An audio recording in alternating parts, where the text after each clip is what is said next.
ये तमाम लोग जो बैठे हैं करप्ट तरीन एक दो तीनों गुरु खालिद मकबूल, डॉक्टर फारूक सत्तार, अनीस कायम खानी, मुस्तफ़ा कमाल। इस वक्त राब्ता कमेटी में जो टुच्चे बैठे हैं ना नीचे, ये भी कम से कम करोड़पति तो हैं। हिंदी चोर भरे पड़े हुए नीचे जो इन जिम्मेदारों की उठाओगिरी करते हैं, वो अलग है टीम पूरी। अगर कराची को बचाना तो पहले एमक्यूएम को सही करना पड़ेगा। पीपल्स पार्टी खा जाएगी आप।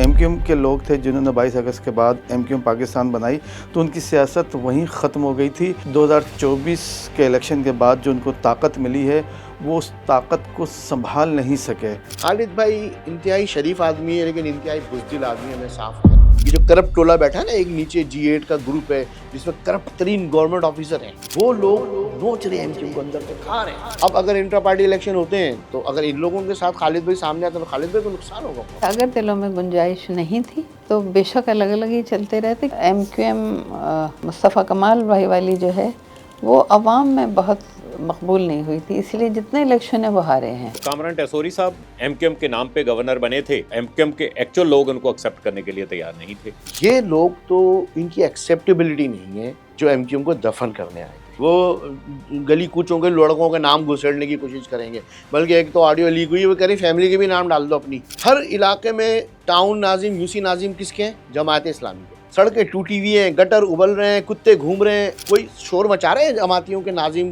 के दफ्तरों में जाके कोई तोड़फोड़ कर रहा है? जब एमक्यूएम के होते थे कितना शोर मचाते थे। एमक्यूएम किसी की जागीर नहीं है, एमक्यूएम एक फलसफा है। तो इलेक्शन हो तो सही, लगता तो नहीं है। एमक्यूएम या एमक्यूएम पाकिस्तान, क़यादत की जंग या मुकम्मल बहरान। कराची से उठने वाली वो जमात जिसके एक जलसे से ऐवान लरस जाते थे, आज खुद बिखर चुकी है। ताकत, मज़ाहमत, साजिशें और जवाल, सब कुछ देखने वाली एमक्यूएम 22 अगस्त 2016 के बाद भी संभल ना सकी। 10 साल गुजर गए, मकबूलियत तो दूर रही, सही साख भी हर गुजरते दिन के साथ ख़त्म होती जा रही है। आखिर क्यों? एमक्यूएम पाकिस्तान कितने ग्रुपों में तकसीम है? ग्रुप किस किस के हैं? एमक्यूएम पाकिस्तान में चल क्या रहा है? इसे चला कौन रहा है? आज हम इस पर बात करेंगे और अंदर की अहम बातें मंजर पर लाएंगे। ये कहानी एक सियासी जमात की नहीं, बल्कि इत्तेहाद और इंतशार के नताइज की कहानी है। एक नारा लगाकर ताकतवर हलकों से हिसाब मांगने वाली एमक्यूएम, अवाम का समंदर सड़कों पर लाने वाली एमक्यूएम, हुकूमतों को हिला देने वाली एमक्यूएम कहाँ है आज? क्या सब कुछ खत्म हो चुका है? 22 अगस्त 2016 के बाद कायद के बगैर सियासी मैदान में कूदने वाली एमक्यूएम पाकिस्तान ने जब अपने पहले इख्तिलाफ यानी बहादुराबाद और पीआईबी ग्रुप के मार्के में कामयाबी हासिल की, तो एक नई ताकत लेकर सियासी मैदान में उतरी। डॉक्टर खालिद मकबूल सिद्दीकी, आमिर खान, वसीम अख्तर, फैसल सब्जवारी जैसे रहनुमाओं ने सियासी मोर्चा संभाला। तो वहीं तंजीमी उमूर को देखने के लिए कुछ पुराने और कुछ नए लोगों पर मुश्तमिल कमेटी बना दी गई। इस एमक्यूएम पाकिस्तान का मुकाबला करने के लिए कोई था तो वो उसके अपने पुराने साथी मुस्तफ़ा कमाल, अनीस कायम खानी, पीएसपी की शक्ल में। कुछ लोग थे, उनके जूते पड़े, उनको मारा भगाया और चले गए छोड़ छाड़ के एमक्यूएम। वही लोग फिर वापस आए, उन्होंने पीएसपी बनाई। जो अब उनके लिए कारकुनान के दिल में ना, ख़ास तौर पे अवाम के भी दिल में, देखिए एक होता है अवामी मैंडेट, वो मिला नहीं उनको। आज तक 6 साल पीएसपी बनी रही, उनको एक काउंसिलर की सीट नहीं वो जीत सके। तो इनकी तो पब्लिक समझ लें कि वो है ही नहीं ना, से पब्लिक इनकी चीज़ों को बाय नहीं कर रही। और कारकुन क्या करेंगे? कारकुन तो बेचारे मजबूर थे। कारकुन को तो फ़ोन आते थे, इधर आ जाओ ड्राई क्लीन हो जाएगी, इधर आ जाओ वरना जो है वो ये हो जाएगा, वो हो जाएगा। इदारों की धमकियाँ दी जाती थी। बहुत सारे हैं, मेरे पास सबूत हैं, लोग हैं जो आते थे, हमें बताते थे। जब 22 अगस्त से पहले 90 पे आकर लोग बताते थे, फ़ोन आया भाई साहब का, वो ये कह रहे हैं, वो ये कह रहे हैं। मैंने कहा अरे भाई छोड़ो, कुछ नहीं होगा। लेकिन होता था, क्योंकि उस वक्त इन पे घर का भेदी वाली कहानी थी। इदारे बहुत डिपेंड कर रहे थे कि ये नाम देंगे, जो ये बताएंगे, क्योंकि इन्होंने वो काम भी किए थे ना। बहुत सारे टारगेट किलर की टीमें ये चलाते थे, कारकुनान के साथ को असलहा पकड़ाया था, और उसमें कई चीज़ें होती थी कि नाम लेकर मेन जो है उनका के उनकी हिदायतें। बहुत सोचते मेरी बहस भी कहते थे भाई उनकी हिदायत थी। मैंने कहा उन्होंने आपको डायरेक्ट हिदायत दी? कभी नहीं दी ना। रास्ते जुदा जुदा थे तो कुछ ना ले सके, यानी 2018 के इलेक्शन के नताइज। फिर वक्त गुजरा और एमक्यूएम पाकिस्तान तेजी से अपनी साख को बेहतर बनाने में लगी रही। पार्टी रहनुमाओं ने अवामी मकबूलियत भी हासिल करने में कुछ कामयाबी हासिल की, मगर अल्ताफ हुसैन मुखालिफ बयानी के बावजूद पीएसपी का कद कम होने लगा और पीआईबी ग्रुप के सरबराह फारूक सत्तार को तो लगने लगा कि सियासत ही खत्म हो जाएगी। और फिर वक्त आया 2024 के जनरल इलेक्शन का। एमक्यूएम और पीएसपी का मिलाप हुआ। नए वादे, नए अज़्म और नई क़यादत के साथ तमाम पुराने साथी एक आवाज़ होकर मैदान में उतरे तो जनरल इलेक्शन में बेमिसाल कामयाबी उनका मुकद्दर ठहरी। 22 अगस्त के बाद तकरीबन तमाम जो एमक्यूएम के लोग हैं इस वक्त खालिद मकबूल सिद्दीकी हों, मुस्तफ़ा कमाल हों, अनीस कायम खानी हों। खैर अनीस कायम खानी और मुस्तफ़ा कमाल तो उनकी उस वक्त एक अलग पार्टी थी पीएसपी, लेकिन उनकी सियासत जो है वो अल्ताफ़ हुसैन मुखालिफ बयानिए पर कायम थी। लेकिन जो एमक्यूएम के लोग थे जिन्होंने 22 अगस्त के बाद एमक्यूएम पाकिस्तान बनाई तो उनकी सियासत वहीं ख़त्म हो गई थी और उनकी सियासत को जो नया एक हम ये कहें नई ताकत मिली वो 2024 के इलेक्शन थे। लेकिन उस इलेक्शन का भी एमक्यूएम पाकिस्तान के जो लोग हैं वो चाहे डॉक्टर फ़ारूक सत्तार हों, डॉक्टर खालिद मकबूल सिद्दीकी हों, मुस्तफ़ा कमाल हों या अनीस कायम खानी, 2024 के इलेक्शन के बाद जो उनको ताकत मिली है वो उस ताकत को संभाल नहीं सके।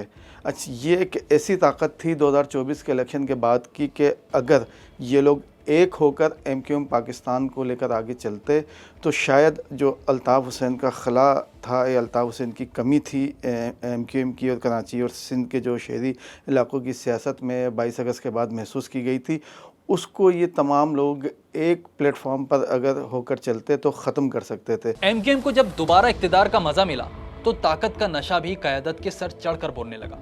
अचानक साबिक गवर्नर सिंध कामरान टिसोरी की एंट्री हुई और बाद में एमक्यूएम के कन्वीनियर खालिद मकबूल सिद्दीकी की तंजीमी मामलात में फ़ैसलों को लेकर इख्तिलाफ़ात ने जन्म लेना शुरू कर दिया। इब्तिदा में ये इख्तिलाफ़ात तंजीमी सेटअप में ओहदों की बंदरबाट से शुरू हुआ। इस मामले में एमक्यूएम पाकिस्तान में G8 के नाम से एक ग्रुप का बड़ा चर्चा उभरा। ये जो करप्ट टोला बैठा है ना, एक नीचे G8 का ग्रुप है जिसमें करप्ट तरीन गवर्नमेंट ऑफिसर हैं, 17-17, 20-20 ग्रेड के, 18-18 ग्रेड के 8-10 लोग हैं। वो लोग नोच रहे हैं एमक्यूएम को, अंदर से खा रहे हैं और खालिद भाई उन पे तकिया कर रहे हैं। G8 में शकील बिहारी है, पहले फुरकान अतीब जो ये था, फिर वो इरशाद ज़फ़ीर है, फिर शरीफ खान है हैदराबाद वाला, फिर राशिद सब्ज़वारी है, फिर अरशद हसन है और 2-4 और हैं, देखे मैं नाम जहन से मेरे निकल रहे। तो ये 8-10 लोग हैं तकरीबन। ये नईम गुड्डू एक आ गया मलीर का, वो है। ये सब करप्ट तरीन लोग हैं। ये अपने अपने एरिया में भी मशहूर, सबको पता है ये चोर हैं। अब आप चोरों को लेकर जब जाएंगे आवाम में तो आवाम आपको वोट देंगे। बोलेंगे बातें बड़ी बड़ी करते हैं, आप लेकर चोरों को आए मेरे सामने। किसका किरदार साफ है? नहीं है साफ। अब अगर इंट्रा पार्टी इलेक्शन होते हैं तो अगर इन लोगों के साथ खालिद भाई सामने आते हैं तो खालिद भाई को नुकसान होगा बहुत। G8 ग्रुप था, अब है नहीं। इसमें जो एमक्यूएम के इस वक्त सेनेटर हैं फैसल सब्ज़वारी, उनके चचा उनके करीबी अजीज़ हैं, शायद चचा ही का रिश्ता है, राशिद सब्ज़वारी हैं, शकील बिहारी हैं और साबिक डिप्टी मेयर थे कराची के अरशद हुसैन, वो हैं, ज़फ़र मसूद हैं और इसके साथ साथ इरशाद ज़फ़ीर। ये G8 के नाम से ग्रुप था एमक्यूएम के अंदर। और जब 22 अगस्त के बाद डॉक्टर खालिद मकबूल सिद्दीकी ने एमक्यूएम की क़यादत संभाल ली, एमक्यूएम के अंदर से बहादुराबाद और PIB का जो एक जंग थी वो ख़त्म हुई, तो उसके बाद इस ग्रुप ने जो है वो सबसे ज़्यादा ताकत हासिल की एमक्यूएम के अंदर। जो रब्ता कमेटी के तमाम तर मामलात होते थे, तमाम तर चीज़ें होती थी, यही लोग डील करते थे और इन पर जो है वो करप्शन के भी बड़े बड़े इल्ज़ामात लगे। शकील जो बिहारी हैं इस ग्रुप के और इसके साथ साथ इरशाद, उनको जब अपना इन मुख्तलिफ टाउन्स के बल्कि डिस्ट्रिक्ट के जो एक सिस्टम लाया गया था बल्दियात का, उसमें अहम तरीन जो है वो ओहदे दिए गए, क्योंकि दोनों सरकारी मुलाजिम भी हैं। इनके साथ साथ एक PIA के भी साबिक मुलाजिम थे अबू बकर, वो भी शामिल थे। ये ग्रुप बाद में गवर्नर हाउस में भी मुतहर्रिक रहा और फिर पार्टी में गवर्नर हाउस का इतना असर और रसूख बढ़ा कि पार्टी के इजलास, राब्ता कमेटी के इजलास भी गवर्नर हाउस में होने लगे। इसकी खुलकर मुस्तफ़ा कमाल और अनीस कायम खानी मुखालफत करते रहे, मगर एमक्यूएम पाकिस्तान के सरबराह डॉक्टर खालिद मकबूल खामोश तमाशाई बनकर तमाम मामलात को देखते रहे। उनकी जानिब से किसी किस्म के फैसले ना किए जाने के बायस इख्तलाफात बढ़ते रहे और फिर ये तनाज़ा एमक्यूएम पाकिस्तान के इलाकाई ज़िम्मेदारान और कारकुनान तक भी पहुँच गया। एमक्यूएम मरकज़ पर कामरान टिसोरी के हक और मुखालफत में मुजाहरे भी हुए। कामरान भाई ने देखें बहुत ही गेम अपना जो है ना, अच्छे आदमी हैं लेकिन गेम पॉलिटिकली गलत खेला है। उन्होंने अपने आप को कंट्रोवर्शियल कर दिया एमक्यूएम में लोगों की हमदर्दियाँ नहीं ले सके, वो कारकुनान की नहीं ले सके। एक दफ़ा मैंने उनसे कहा था ये बात कि एमक्यूएम के अंदर अपनी जगह बनाने के लिए जिस तरीके से आप कर रहे हैं, पैसा खर्च करके, ये करके वो करके, इस तरह कारकुनान के आप दिल्ली जीत सकते, उसके लिए थोड़ा सा मदद करनी पड़ती। तो नाराज़ हो गए थे मुझसे बहुत, यार मैं इतना राशन दे रहा हूँ, इतने घरों में मैं पैसे दे रहा हूँ, असीरों की भी ज़मानतें करा। अब भाई करा रहे हैं आप, तो आपके पास सही है, ये चीज़ें फिर भी मैटर नहीं करती। आपको कारकुनान के साथ घुसना होता है, जाना होता है उनके साथ। देखें, सबसे ज़्यादा होता है हमारा जो विंग है वो ऑर्गेनाइजेशनल विंग है, सबसे इम्पॉर्टेंट विंग है वो विंग ही स्ट्रांग होना चाहिए। वो विंग ही डिसाइड करेगा कि कौन एमएनए बनेगा, कौन एमपीए बनेगा, कौन सेनेटर बनेगा, उसकी बाकायदा प्रॉपर वोटिंग होगी, हर चीज़ होगी। ये नहीं होगी कि भाई तू चेयरमैन बन जा, मैं वाइस चेयरमैन बन जाऊँ तो इसको जनरल सेक्रेटरी है, ये कैसे हो सकता है? ऐसा हो नहीं सकता ना। के पीछे जो गवर्नर सिंध थे साबिक कामरान टिसोरी, उनकी ताकत थी। जो डॉक्टर कामरान टिसोरी को लाने वाले लोग थे, उस ताकत के बलबूते पर डॉक्टर फारूक सत्तार ने एक बार फिर एमक्यूएम में अपनी एंट्री की थी। और इसी दौरान उनकी कोशिश थी कि वो तंजीमी मामलात को भी कंट्रोल करें और एक उनका जो सियासी कद है, उस कद के मुताबिक वो एमक्यूएम पाकिस्तान में एक ओहदा भी हासिल कर लें। लेकिन जो 22 अगस्त के बाद पीएसपी की जो मुख्तलिफ प्रेस कॉन्फ्रेंस है, उसमें जो डॉक्टर फारूक सत्तार पर कीचड़ उछाली गई, उसके बाद जो उनका सियासी कद है, जो कारकुनान में एक उनकी मकबूलियत थी, वो काफ़ी हद तक तकरीबन जो है वो ख़त्म होने के करीब थी। उसको ज़िंदा रखने की कोशिश डॉक्टर फारूक सत्तार की जानिब से की जाती रही।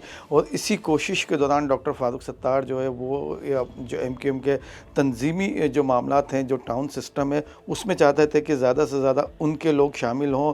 और उसी हवाले से उन्होंने एक नौजवानों का प्लेटफॉर्म भी जो है वो एक्टिव किया और कोशिश की कि उस जो उन नौजवानों के जो प्लेटफॉर्म है उसमें जो शामिल लोग हैं वो उनकी बिहाफ पर उसके टाउन सिस्टम में आए। लेकिन ये जंग जो है वो बढ़ती गई।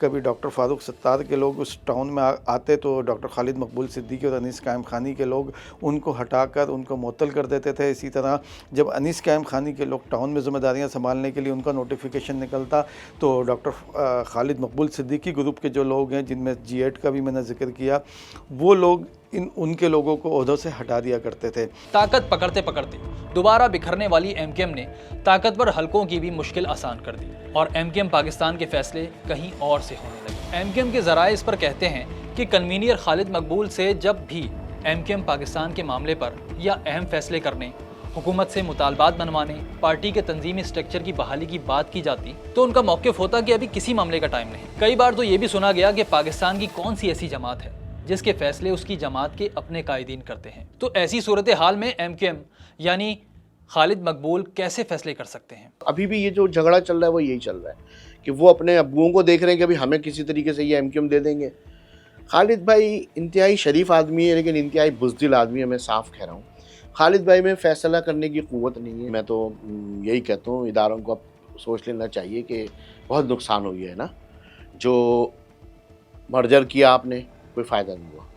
पीएसपी बनाई थी, कोई फ़ायदा नहीं हुआ। अब मर्जर के बाद ये लड़ रहे हैं, आपने वो तंग ही हैं सब तकरीबन कि लड़ रहे हैं ये लोग। इनको इतनी पावर दी, फिर इनको पूरी सीटें दे दी, ताकत दे दी, हर चीज़ दे दी। आप देख लें कराची का क्या हाल है। इसलिए दी ना कि कराची में अमन हो, कराची फले फूले, इसलिए इदारों ने तो अपने तौर पे प्लानिंग सही की कि चलो ताकत दे दो। लेकिन ये जो आपस में लड़ रहे हैं, इनकी विल नहीं है, इनके अंदर वो गट्स नहीं है। एमक्यूएम की बुनियाद जब रखी गई तो ये एक तहरीक थी। तहरीक में नज़्म व ज़ब्त बहुत अहमियत रखता है। एमक्यूएम का डिसिप्लिन ही उसकी ताकत समझा जाता था। लेकिन अब ये हालत हो गई है कि कुछ दिन कबल तंजीमी ओहदों पर बहाली और मुअत्तली के मामले पर फारूक सत्तार और फुरकान अतियब राब्ता कमेटी के कमरे में आपस में लड़ पड़े और वाकिफ़ाने हाल बताते हैं कि मामला इतना बढ़ गया था कि दोनों ने बस एक दूसरे पर हाथ नहीं उठाए, बाकी सब कुछ कर दिया। 2024 के इलेक्शन से कबल वो दोबारा एमक्यूएम पाकिस्तान का हिस्सा बने तो जो तंजीमी मामलात पर, जो मुख्तलिफ ओहदे देने के मामलात पर उनका पीएसपी ग्रुप और डॉक्टर खालिद मकबूल सिद्दीकी ग्रुप के लोगों के साथ झगड़ा चलता रहा। तो उसी झगड़े की बुनियाद पर चंद दिन कबल राब्ता कमेटी का जो कमरा है हैदराबाद में, वहाँ पर फुरकान अतियब जो उनके साथ उनकी बड़ी तल्ख़ कलामी हुई और जो वाक़फ़ाने हाल हैं जो उस वक्त उस कमरे में मौजूद थे, उन्होंने देखा कि दोनों ने एक दूसरे को बड़ी यानी कि सिर्फ़ एक जुमला कहूँगा कि बात हाथापाई तक नहीं पहुँची, लेकिन बाकी सब कुछ उस कमरे में डॉक्टर फारूक सत्तार और फरकान तैयब के दरमियान हुआ। अल्ताफ हुसैन से अलहदगी के 10 साल बाद एमक्यूएम पाकिस्तान कराची में मजबूत तंजीम ना बना सकी। नतीजा ये निकला कि जो इलाके कभी मजबूत समझे जाते थे वहाँ भी गिरफ्त कमज़ोर पड़ने लगी। एमक्यूएम पाकिस्तान के इस वक्त 28 सेक्टर या टाउन सिस्टम है, जिनमें से 6 में मुस्तफ़ा कमाल ग्रुप का कंट्रोल है, बाकी 22 में खालिद मकबूल ग्रुप के लोग हैं। यहाँ ये बात भी याद रहे कि एमक्यूएम के ग्रुप के गुज़िश्ता साल लियाकताबाद, मलीर और सुरजानी में जलसे हुए, मगर ये जलसे एमक्यूएम के नहीं थे। लियाकताबाद का जलसा मुस्तफ़ा कमाल ग्रुप, मलीर और सुरजानी का जलसा फारूक सत्तार ग्रुप ने उस वक्त के गवर्नर सिंध कामरान टिसोरी की अवामी मकबूलियत को जाहिर करने के लिए कराए थे। सुरजानी और मलीर के जलसों में तो एमक्यूएम की रिवायत से हटकर सिर्फ कामरान टिसोरी की प्रमोशन की गई, सिर्फ उनकी कदावर तस्वीर जलसागाह में लगाकर कायदे तहरीक बनाने की कोशिश की गई। सुरजानी और लियाकताबाद के जलसों से एमक्यूएम कन्वीनियर और उनकी पूरी टीम लाताल्लुक रही। मलीर के जलसों में भी खालिद मकबूल ने शिरकत ना करने का ऐलान किया था, मगर एक दोस्त की कॉल पर उन्होंने शिरकत की और खिताब में उस वक्त के गवर्नर और एमक्यूएम के कायद बनने का ख्वाब देखने वाले को वाज़े पैगाम दे दिया। मलीर में कुछ 2025 में जलसा हुआ था जो जिसमें डॉक्टर फारूक सत्तार की जानिब से किया गया था और डॉक्टर खालिद मकबूल सिद्दीकी ने उसमें शिरकत नहीं करनी थी। ये वो जलसे थे जो सरजानी में इससे कबल हुआ था और उसमें सिर्फ़ और सिर्फ कामरान टिसोरी की प्रमोशन की गई थी। एमक्यूएम की तारीख़ में हमने देखा कि पहली बार किसी एक शख्सियत की कदावर तस्वीर लगाई गई थी, वो थी कामरान टिसोरी। तो उस जलसे में भी डॉक्टर खालिद मकबूल सिद्दीकी ने जो है वो शिरकत तो नहीं करना थी और एक दिन कबल तक उन्होंने इस बात का ऐलान किया था कि वो मलीर के जलसे में शरीक नहीं होंगे और सरजानी के भी जलसे में वो शरीक नहीं हुए थे। मलीर के जलसे में डॉक्टर खालिद मकबूल का ये कहना है कि किसी एक दोस्त की कॉल आई थी, तो उसके बाद उनका जो है वो मलीर के जलसे में शिरकत करना जो है वो उनकी मजबूरी बन गई थी और उस जलसे में डॉक्टर खालिद मकबूल सिद्दीकी ने वाज़ह तौर पर जो है वो पैगाम दिया था अपनी तकरीर में कि किसी को भी एमक्यूएम के कद से ज़्यादा ऊंचा होने की जो है वो ज़रूरत नहीं, और कारकुनों को कहा था कि अगर कोई भी शख्स अपना कद ऊंचा करने की कोशिश करे और ख़ुद को कायद बनाने की कोशिश करे तो उसको ज़मीन पर गिरा दो। ये उस वक्त जो है वो कामरान टिसोरी के लिए वाज़ेह पैगाम था। एमक्यूएम क़यादत का इस वक्त ये हाल है कि राब्ता कमेटी के इजलास में एक तरफ खालिद मकबूल ग्रुप के लोग और दूसरी तरफ मुस्तफ़ा कमाल ग्रुप के लोग बैठते हैं और एक दूसरे से हाथ मिलाना भी गवारा नहीं करते। अगर दिलों में गुंजाइश नहीं थी तो बेशक अलग अलग ही चलते रहते, क्योंकि ये वो एक बहुत मशहूर हुआ है ना कि एक औरत ने कहा कि मैंने कसम किया, बच्चे बहुत नाराज़ हुए, उसने कहा मैंने छोड़ दिया, कहने और बुरा किया। तो ये कहानी वो है कि या तो मिलते नहीं या मिल गए थे तो फिर इसने जॉइंटली इनको होना था। लेकिन इसमें एक चीज़ नज़र आती है कि एमक्यूएम मुस्तफ़ा कमाल भाई वाली जो है वो अवाम में बहुत मकबूल नहीं हुई थी, इसलिए जितने इलेक्शन है वो हारे हैं। लेकिन इसमें जब शामिल हुए हैं वो तो फिर उसके बाद माशाल्लाह से बहुत सीटें उनको मिली हैं। तो मेरे ख़्याल में तो सीटें मिलने के बाद उनको खुश होना चाहिए था, इनको खुशी से कबूल करना चाहिए था। इख्तलाफ की वजह सामने नहीं आ रही है क्या है। एमक्यूएम में 3 ग्रुप हैं इस वक्त एमक्यूएम पाकिस्तान में, खालिद मकबूल, डॉक्टर फारूक सत्तार, अनीस कायम खानी, मुस्तफ़ा कमाल। तो ये जंग जो है वो लगता यही है कि मुस्तकबिल में कोई बहुत बड़ी जंग कराची की सतह पर एमक्यूएम के अपने अंदर जो है वो लगता है कि छिड़ेगी और उसको रोकना बहुत मुश्किल होगा। कि पहले इतने संगीन नौइयत के इल्ज़ामात, फिर इनको मर्जर किया गया, फिर मर्जर में इनको मुसल्लत करने की कोशिश की गई एक दूसरे के ऊपर। तो वो जो एक्चुअल वर्कर देखें किसी न किसी हद तक जो एमक्यूएम पाकिस्तान है उसके अंदर किसी न किसी हद तक वो लोग हैं जो बुनियादी एमक्यूएम के लोग हैं जिन्होंने एमक्यूएम का वजूद हुआ। फिर उसके बाद ये लोग आए हैं तो इख्तलाफात और ये सारी चीज़ें, तो ये वजह है कि जो बन नहीं पा रही।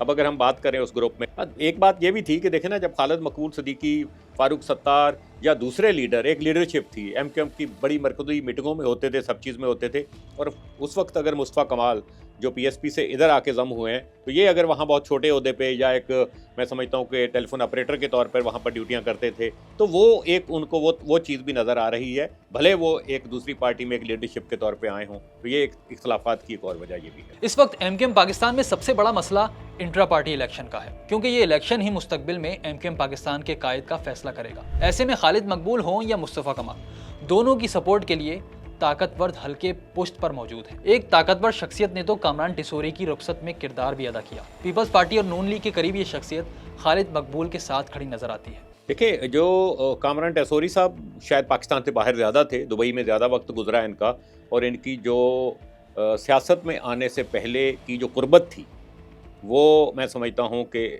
पाकिस्तान पीपल्स पार्टी के साथ बहुत ज़्यादा थी। जो मौजूदा सदर आसिफ अली जरदारी, इनके साथ इनकी बहुत दोस्ती थी। इनके बच्चों पे बड़े एहसानात थे। इसी तरीके से बेनज़ीर बीबी के ऊपर बड़े एहसानात थे। जब वो अताब में थी तो उनके लिए उन्होंने काफ़ी सहूलियात दिलवाई वो मिलके। तो ये उस वक्त तक तो वो थे। 2016 के बाद शायद ये MQM में हुए हैं, और डॉक्टर फारूक सत्तार जो थे उनके उसके ऊपर ये MQM में आए हैं। और फिर उसके बाद उसके चंद महीनों बाद ही मेरा ख्याल ये गवर्नर बना दिया गया था इन्हें MQM के कोटे से। और गवर्नर बनने के बाद फिर इनके बहुत ज़्यादा इख्तलाफा सामने आए थे, क्योंकि जो MQM के नाम पे गवर्नर बने थे तो MQM के एक्चुअल लोग उनको एक्सेप्ट करने के लिए तैयार नहीं थे। तो अब अगर वो वापस गवर्नर से ओहदे से हटे हैं तो इसमें भी मैं जो ये तो एक अनफॉर्चुनेट वाक़या हुआ गवर्नर हाउस के अंदर, एक जो इन्होंने एक तकरीब करवाई उसके हवाले से, लेकिन उससे पहले बहुत हद तक कोशिश की गई MQM के दूसरे धड़े की जानब से कि ये गवर्नर ना रहें। MQM में इंट्रा पार्टी इलेक्शन की शफाफियत पर अभी से सवाल उठने लगे हैं। वोटरों का डेटा किसके पास है, वोटर लिस्टें कैसे बनेंगी, किस किस को कारकुन तस्लीम किया जाएगा, इस सब पर सवाल उठ रहे हैं। देखिए, जो इंट्रा पार्टी इलेक्शन MQM के होने जा रहे हैं, मैं समझता हूँ कि ये कराची की तारीख का एक बहुत ही दिलचस्प इलेक्शन होगा इंट्रा पार्टी के हवाले से। जो सिचुएशन नज़र आ रही है ये मैं समझता हूँ कि अभी जो हालिया इलेक्शन हुए हैं पाकिस्तान में, तो फार्म 47 वाले उससे कोई मवासलत लग रही है मुझे। और मैं नहीं समझता कि ये जो मर्जर कराया गया इस इंट्रा पार्टी इलेक्शन के बाद वो मर्जर बरकरार रहेगा, जो मैं समझ रहा हूँ, क्योंकि दोनों तरफ से जो भी पलड़ा भारी होगा दूसरा उसे कबूल नहीं करेगा। अच्छा, एक दिलचस्प बात जो समझ में नहीं आ रही, कोई लिस्ट अभी तक कोई कंपाइल है ही नहीं कि इंट्रा पार्टी इलेक्शन में वोट कौन डालेगा। मेरा ख्याल है शायद कोई गैदरिंग माजी की तरह की जाए, कोई भी पेड वर्कर बुलाए जाएं, उस दिन मजमा लगाया जाए और उस मजमे के ज़रिए से, मकसद उसमें सराइकी, सिंधी, पंजाबी, पठान सब हो सकते हैं वोटर, जितने भी लोग जमा कर लिए आपने उनसे आपने वोट डलवा दिए और फिर आप देख लें कि कौन जीता और कौन हारा। ऐसी कोई सिचुएशन हो तो फिर भी तनाज़ा होना है। और जो सिचुएशन वोटरों की नज़र आ रही है, अगर इनकी लिस्ट के हिसाब से, लिस्ट तो कोई है ही नहीं ना, पहली बात है, अगर इनके अपने वर्कर लाकर उनको खड़ा किया जाए, अगर वो करते हैं तो उसमें जो आपके खालिद मकबूल सदीकी हैं, फारूक सत्तार हैं या इनके लोग हैं, ये ज़्यादा वोट लेते हुए नज़र आ रहे हैं, जिसे मुस्तफ़ा कमाल ग्रुप कभी भी मैं समझता हूँ कि एक्सेप्ट नहीं करेगा। और आप देख भी रहे हैं, उन्होंने तो अभी से कहना शुरू कर दिया है कि ये धांधली करने के लिए कोई इस तरह के खुफिया मामला चलाए जा रहे हैं। ये लोग तो, इनकी एक्सेप्टेबिलिटी नहीं है जो MQM को दफन करने आए थे। क्लीन बात कर रहा हूँ मैं, जो MQM को दफन करने आए थे उनकी एक्सेप्टेबिलिटी है ही नहीं। 100 कारकुन उनके साथ जो बड़े अच्छे, मतलब कारकुन जो भारी, जो वजन रखते हैं, उनके नीचे 200-400-500 और हैं। और पब्लिक में अगर चले आए, बहुत मिल मिला के पब्लिक तो देखें ना, इंटर पार्टी इलेक्शन में वोट डालती नहीं है, तो पब्लिक तो कारकुन वोट डालते हैं उसमें। अच्छा, कारकुन वोट डालेंगे तो कारकुन इनको रिजेक्ट करेंगे। इस वजह से अब ये लोग चाह रहे हैं किसी तरीके से कोई ऊपर से कोई फॉर्म 47 मिल जाए, कोई ऐसी चीज़ मिल जाए कि जो ये उम्मीदवार है ना चेयरमैन के, जैसे ये लोग अब कह रहे हैं, कल परसों जो उनकी तकरीरें वकरीरें उन्होंने मुख्तलिफ जगहों पे की हैं कि इंटर पार्टी इलेक्शन। भाई, इंटर पार्टी इलेक्शन में आप इलेक्शन लड़ो, फ्री एंड फेयर लड़ो, इलेक्टोरल रिफॉर्म लाएँ भाई, इलेक्टोरल रूल्स बनाएं आप। इलेक्शन जो होंगे वो इतने बड़ी तादाद में कारकुनान चेयरमैन को वोट नहीं दे सकते, उसके लिए 2 मरहलों में इलेक्शन होंगे। पहले UC वाइज, टाउन वाइज होंगे, जो जिम्मेदारान मुंतखब होकर आएंगे, कराची से तकरीबन 2-2.5 हज़ार जिम्मेदारान मुंतखब होंगे हर एरिए सब मिला के, तो वो सब मिलकर मरकज़ी कमेटी का इलेक्शन लड़ेंगे। वो बहुत आसान हो जाएगा। जैसे कौमी असम्बली में MNA जाकर वज़ीर आज़म मुंतखब करते हैं, ऐसी जिम्मेदारान UC और टाउन से मुंतखब होकर ऊपर आएंगे पहले मरहले में, फिर वो अपना चेयरमैन और मरकज़ी कमेटी को मुंतखब करेंगे। वो गली कूचों के लड़कों के नाम घुसेड़ने की कोशिश करेंगे, बल्कि एक तो ऑडियो लीक हुई, वो कह रही फैमिली के भी नाम डाल दो अपनी, बस ये ख्याल रखना गवर्नमेंट ऑफिसर ना हो। इसमें फिर क्राइटेरिया रखना पड़ेगा ना भाई, जो कारकुन वोट डालने आ रहा है कम से कम उसको 6 महीने तो हो यूनिट में हाजिर लगाते हुए। देखिए एमक्यूएम किसी की जागीर नहीं है, एमक्यूएम एक फ़लसफ़ा है, एक ज़िम्मेदारी है महाजरों के लिए। अगर दयानतदारी से ये इलेक्शन किया जाए और सिर्फ ये चंद महदूद लोग जो सामने नज़र आए उनके बजाय ये देखा जाए तो एमक्यूएम तो तमाम महाजरों के लिए बनी थी ना, तो तमाम महाजरों में से निकाल के लाएँ, अच्छे अच्छे कारकुन थे, घर बैठ गए, बुलाएं और इलेक्शन करवाएं, और इलेक्शन में कोई बेईमानी नहीं होनी चाहिए, तो फिर सामने आ जाएगा फैसला। बड़ा मुश्किल सवाल आपने कर लिया। हर आदमी समझता है कि मैं सही चल रहा हूँ, मैं तो खामोश बैठी हूँ लेकिन मैं समझती हूँ मैं सही कर रही हूँ। तो जो खड़े हुए हैं, क्योंकि इस वक्त अलग अलग 2 ग्रुप बने हुए हैं, 3 ग्रुप जितने भी बने हैं, उसका हर एक का लीडर समझता है कि वो सही है, तो मैं कैसे फ़ैसला बताऊँ आपको कि कौन सही है। एक्चुअली मैं तो इस वक्त महाजर कौम की बदनसीबी समझती हूँ। ये टुकड़े हो जाना भी जो है किसी बदनसीबी से कम नहीं है, लेकिन ये सब इसमें गलतफहमी का शिकार ये हैं कि शायद टुकड़े होने से कोई एक टुकड़ा जीत जाएगा, कोई नहीं, तीनों हार जाएंगे। मैं समझी कि आप कह रहे हैं कि आप अगर इलेक्शन में खड़ी होंगी तो मैंने कहा कि मैं खड़ी होंगी तो फिर मेरा भी वो खुल जाएगा कि वोट मिलते हैं कि नहीं मिलते हैं। तो आप खड़े होने की उम्मीदवार हैं? नहीं, इरादा तो नहीं है मेरा। फिर वोट का तो आपके पास फैसला है, वोट का फैसला। देखिए इलेक्शन हो तो सही। आपको लगता है कि वो इलेक्शन नहीं होंगे? लगता तो नहीं है, क्योंकि देखिए जहाँ इतने हिस्से बखरे हुए हैं, आसान थोड़ी इलेक्शन करना। उधर मुस्तफ़ा कमाल भी कह चुके हैं कि उन्हें धांधली का खदशा है। दूसरी तरफ उनकी पार्टी इलेक्शन कमीशन से तो डीलिस्ट हो गई, मगर तहलील अभी तक नहीं हुई, यानी रास्ते जुदा होने की गुंजाइश अभी बाकी है। पीएसपी अगर डिसॉल्व होगी तो ये लोग करेंगे। अब इनको करना चाहिए, अगर इनको इलेक्शन लड़ना है तो ये डिसॉल्व करें, बताएं भाई हमने डिसॉल्व कर दी। अभी तो इसी पे बहस चल रही है, खुद ही पीएसपी के लोग कह रहे हैं भाई डिसॉल्व नहीं हुई है, अभी डीलिस्ट हुई है, तो भाई तो क्या मतलब कि आप कंटिन्यू करना चाह रहे हैं?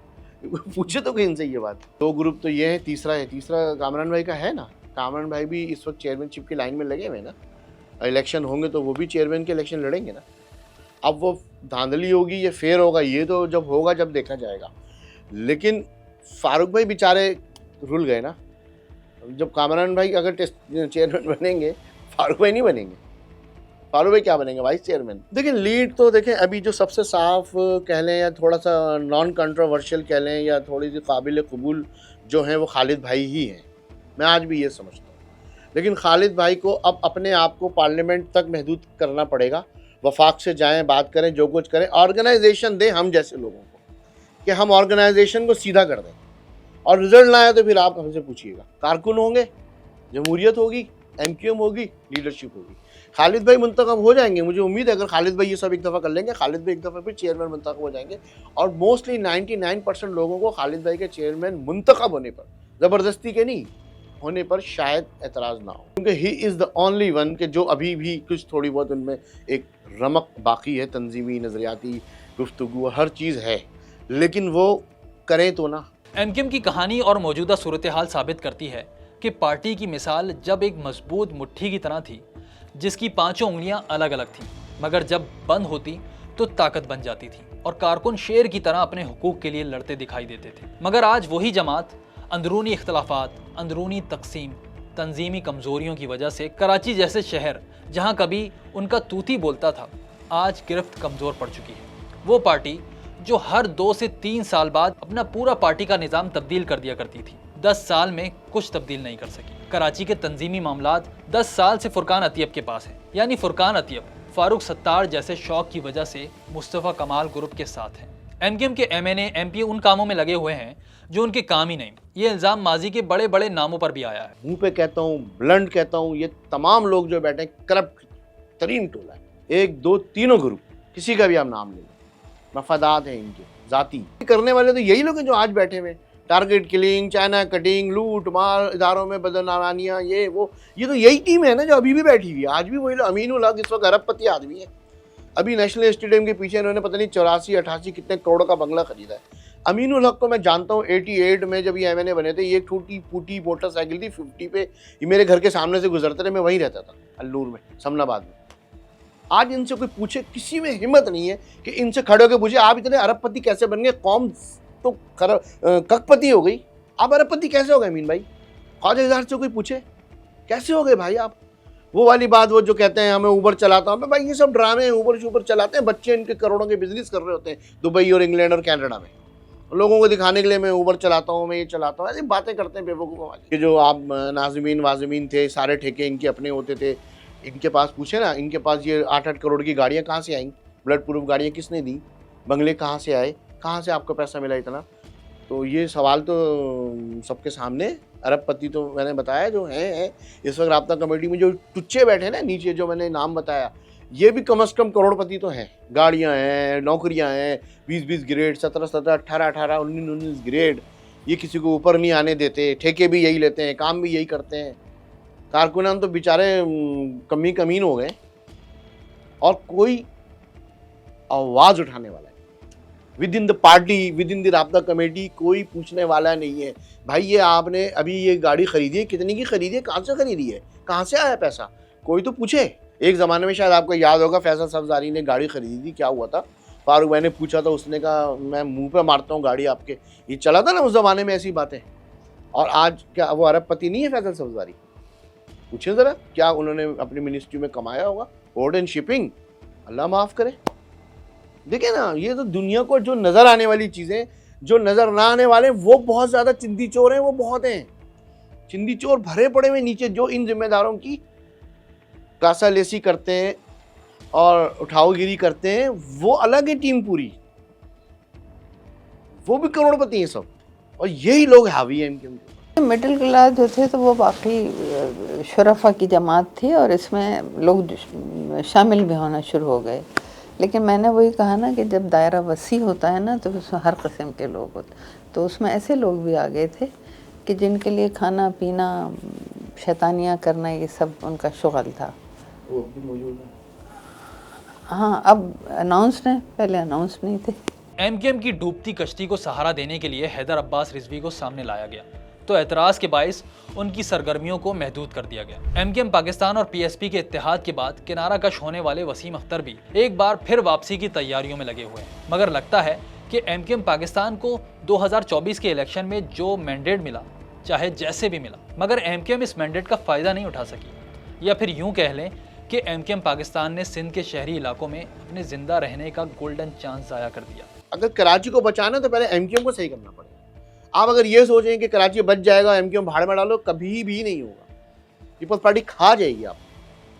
तो अभी आप मुझे बताइए, एक छोटी सी में सवाल है मेरा, लोग भी इसका जवाब दें। हर इलाके में टाउन नाजिम, यूसी नाजिम किसके हैं? जमात इस्लामी के। सड़कें टूटी हुई हैं, गटर उबल रहे हैं, कुत्ते घूम रहे हैं। कोई शोर मचा रहे हैं जमातियों के नाजिम के दफ्तरों में जाके कोई तोड़फोड़ कर रहा है कि पानी नहीं आ रहा, भाई बिजली नहीं आ रही, सड़कें तो बना दो। जो यूसी के चेयरमैन के अंडर में चीज़ें आती हैं वही कर लो, सफाई सुथराई कर लो, जिम्मेदारों को पढ़ के। कोई नहीं कर रहा, पूरे कराची में निकल के देख लें। लेकिन एक तफ है जो किसी ने बोला हो आज तक कि भाई ये लोग नहीं कर रहे। जब एमक्यूएम के होते थे कितना शोर मचाते थे। तो ये साबित हो गया जमात इस्लामी बढ़ गई। अब इस कारकर्दगी के बाद जमात इस्लामी की बची कुची साख भी खत्म हो चुकी है। अब बची है एमक्यूएम ही बची है। एमक्यूएम को एक दफ़ा साफ कर दें ना खालिद भाई, और ले आए तंजीमी स्ट्रक्चर और तंजीमी लोगों को ला के खड़ा कर दें, ये फलाना है, ये धमाका, ये देखो, वो जो कभी एमएनए एमपी भी ना बने हो। ये एक जो जंग है एमक्यूएम की क़यादत की, यकीनन ये एक अहम तरीन जंग है एमक्यूएम की सियासत के लिए।